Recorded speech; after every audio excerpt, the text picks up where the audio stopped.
heureusement jeunesse sacrifiée. Elle veille tard la soirée et serre ses oreilles au réveil de la matinée. Elle se sert tel l'oreiller collabore qui fera d'elle une personne qualifiée. Jeunesse sans estimée et jeunesse trop désintéressée.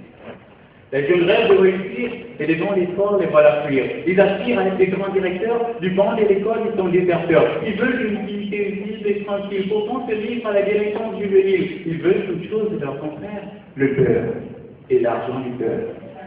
À 11 heures, Paul se vautre encore sous ses draps. Sa gourmandise exagérée de l'inactivité les puise. Très occupé justement à rien, trouvera toujours un temps pour les repas. Et bien, la grande sœur qui repose tout ça et se sent réduise. À se servir de l'indolence démesurée d'un petit scélérat. C'est qu'il pense qu'ils sont imperturbables, et confus. Ça la limite énervant qu'elle s'y de et la libère pas.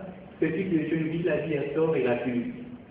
La grande sœur s'en voudra toute sa vie d'avoir réellement manqué d'amour pour son petit. Versé de l'horizon aussi, c'est la maudit, les parents, eux, veulent bien comprendre ce jeu petit maudit. Que compte-t-il vraiment faire de sa vie pour se lever tôt, la nuit et s'endormir tard jusqu'à midi? Paul dort imperturbable, bouche géante et filet de base. Quoi que vous fassiez, il se lèvera pas gifler tant que vous pourrez le jeune depuis la petit maudit accuse un sommeil mémorable. Quand l'esprit est absent, le corps, lui, est quand même présent. Jeunesse incomprise par la dièse, elle, qui accuse jeunesse de paresse, elle, qui voit derrière sa délicatesse un prétexte à la faiblesse, elle, qui l'accuse dure, sans souplesse, se regrette, sans jeunesse se perd, blesse ou transgresse, se dit que c'est maladresse pourtant qu'elle soit la maîtresse, jeunesse incomprise par la dièse. Béa était méchante, ok. C'était quand même pas rigolo d'avoir abandonné ce à mon repos. Maintenant, elle est choquée. Elle aurait dû faire faux amour pour son frérot. Les parents estomaqués. Ils ont manqué de vigilance.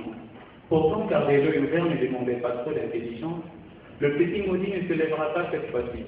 Paul est resté là sur son lit.